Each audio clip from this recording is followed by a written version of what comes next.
గద్దరన్న అంటేనే ముందుగా గుర్తొచ్చేది పాట. సో గద్దరన్న ఏ పాట పాడినా, ఏ వాక్యం రాసినా కూడా అదొక ఉప్పెనలాగా ఉంటది. ఒక తరాన్ని కూడా తట్టి లేపేటువంటి విధంగా ఉంటది. సో ఉద్యమాన్ని కూడా ఉవ్వెత్తు నగిసింపజేసినాయి కొన్ని పాటలు. సో అట్లాంటి పాటల్లో మీకు నచ్చినటువంటి పాట ఒకసారి పాడండి.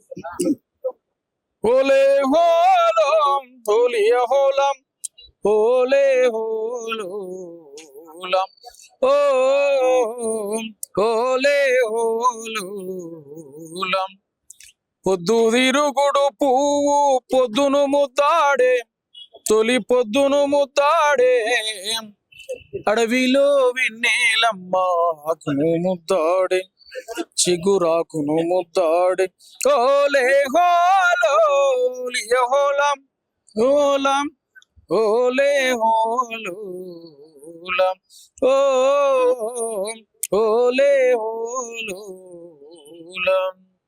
పిల్ల ఏరు పారి తల్లి ఏరును ముద్దాడే తల్లి ఏరును ముద్దాడే చంద్రమమ్మ పొంగి పొంగి నింగిని ముద్దాడే నీటి చుక్కల ముద్దాడే ఓలే హోలం హోలియ హోలం హోలియ హోలం ఓలే హోలం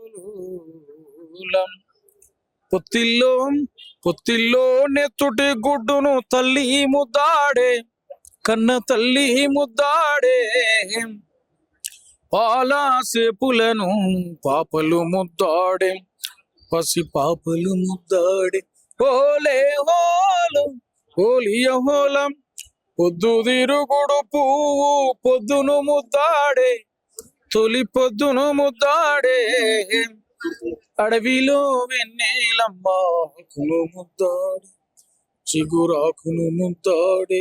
ఇట్లా అనేకమైన పాటలు ఉన్నాయి. నిజంగా మీరు పాట పాడుతుంటే ఆ గద్దరన్న హావభావాలు అవన్నీ కూడా మన కళ్ళ ముందర కనిపిస్తూ ఉన్నాయి. సో చాలా అద్భుతంగా ఉంది అసలు పాడుతుంటే. మళ్ళొకసారి గద్దరన్నని గుర్తు చేసినట్లుగా ఉన్నది.